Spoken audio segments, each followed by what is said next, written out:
हरी एक शांत गांव में जो घुमावदार पहाड़ियों के बीच बसा था, रहता था, जो अपनी ईमानदारी और दयालुता के लिए जाना जाता था। उसके पास जमीन का एक छोटा सा टुकड़ा था, जहां वह अपने परिवार को खिलाने के लिए सब्जियां उगाता था। अपनी कठिनाइयों के बावजूद हरी ने कभी शिकायत नहीं की और हमेशा अपने पड़ोसियों की मदद की। एक दिन जब हरी अपने खेत की जुताई कर रहा था, तो उसे सोने के सिक्कों से भरा एक छोटा सा थैला मिला। हैरान होकर उसने चारों ओर देखा, लेकिन किसी को नहीं देखा। इसे रखने के बजाय वह थैला लेकर गांव के मुखिया के पास गया। जल्द ही एक अमीर व्यापारी आया, जिसने दावा किया कि उसका थैला खो गया था। हरी की ईमानदारी के लिए आभारी होकर व्यापारी ने उसे सोने का एक हिस्सा दिया। कहानी की किताबें ऐप जा एक याबा द गार्जियन या तेरस थ्री विकिपीडिया जा तेरस थ्री विकिपीडिया या इस इनाम से हरी ने अपने खेत में सुधार किया और जरूरतमंदों की मदद की। उसके कार्यों ने गांव को ईमानदारी और निस्वार्थता का मूल्य सिखाया। यह कहानी ईमानदार गरीब आदमी जैसी ईमानदारी और दयालुता पर जोर देने वाली कहानियों से प्रेरित है।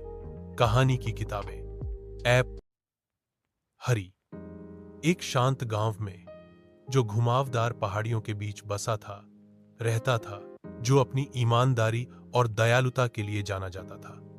उसके पास जमीन का एक छोटा सा टुकड़ा था, जहां वह अपने परिवार को खिलाने के लिए सब्जियां उगाता था।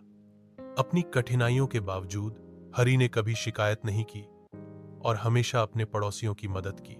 एक दिन जब हरी अपने खेत की जुताई कर रहा था, तो उसे सोने के सिक्कों से भरा एक छोटा सा थैला मिला। हैरान होकर उसने चारों ओर देखा, लेकिन किसी को नहीं देखा। इसे रखने के बजाय वह थैला लेकर गांव के मुखिया के पास गया। जल्द ही एक अमीर व्यापारी आया, जिसने दावा किया कि उसका थैला खो गया था। हरी की ईमानदारी के लिए आभारी होकर व्यापारी ने उसे सोने का एक हिस्सा दिया।